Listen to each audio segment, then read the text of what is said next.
சுவாமி, வாருங்கள்.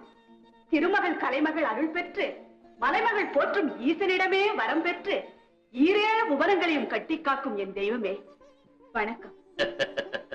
மண்டோதரி, எல்லா ஐஸ்வர்யங்கள் இருந்தும் இந்த இலங்கேஸ்வரனுக்கு நீ இல்லாத வைத்திருக்கிறாயே, அதைத்தான் நான் பெரும் பேராக கருதுகிறேன். அது சரி, என்ன சற்று வாட்டத்தோடு வந்திருக்கிறீர்கள்? வாட்டமா? எனக்கா? மண்டோதரி, இந்த காசினியை வாட்டும் கலிபுருஷனே என் காலில் கிடக்கிறான். அப்படி இருக்க எனக்கு வாட்டமேது? என்னை வருத்துகின்ற பகைதான் ஏது? பின்பென்ன, அரசியல் பணிகளில் ஏதேனும் புது பிரச்சனையா? தேவி, அரசியலில் ஒரு புதிய இலக்கணத்தையே வகுத்தவன் ராவணேஸ்வரன் என்று அமரர்களே என்னை பாராட்டுகின்றனர். வேற என்ன பிரபு?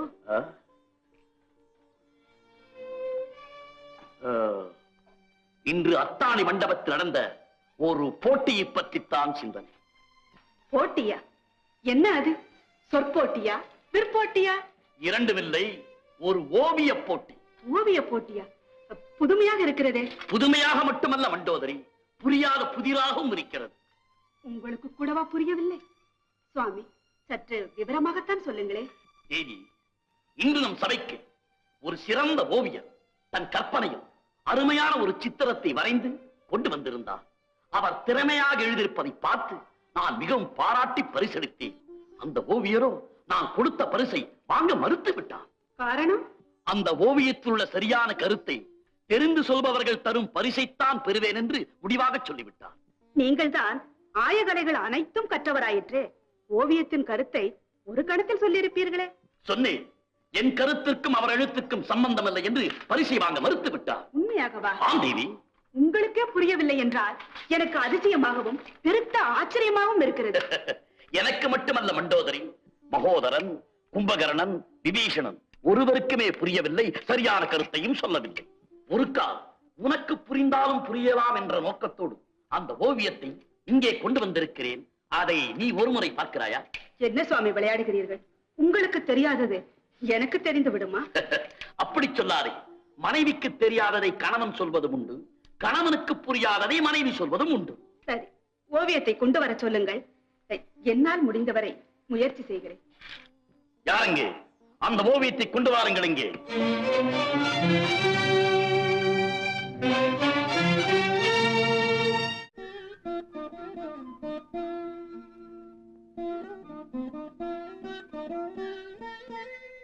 மண்டோதரி, பார்த்தாயா இந்த ஓவியத்தை?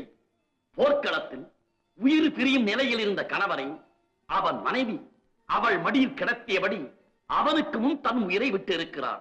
இதுதான் இந்த ஓவியத்தின் அமைப்பு. நன்றாக கவனி.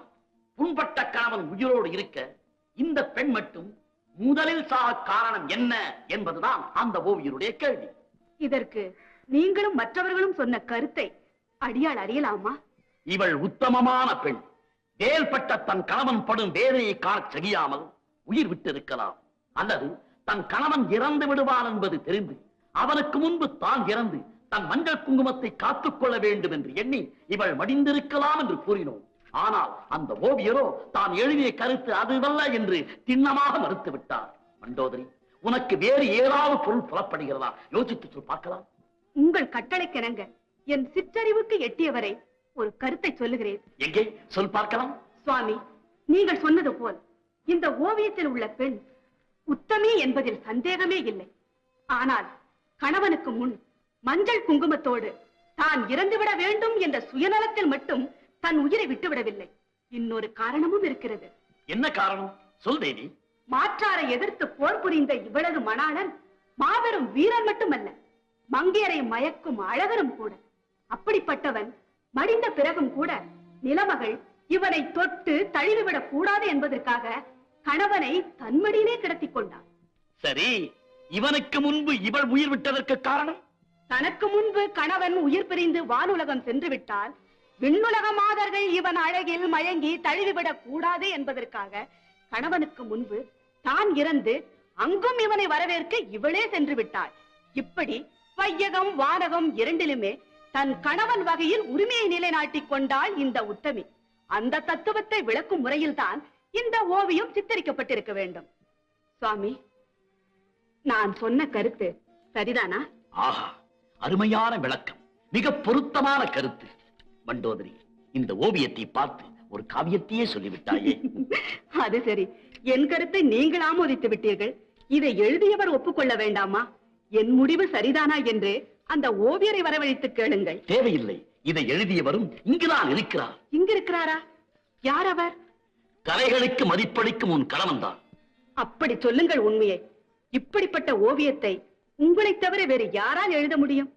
சுவாமி, தவம், ஞானம், சீலம், காவியம், இசை அத்தனைக்கும் நாயகராக விளங்கும் உங்களுக்கு நிகர் வேறு யாருமே இல்லை.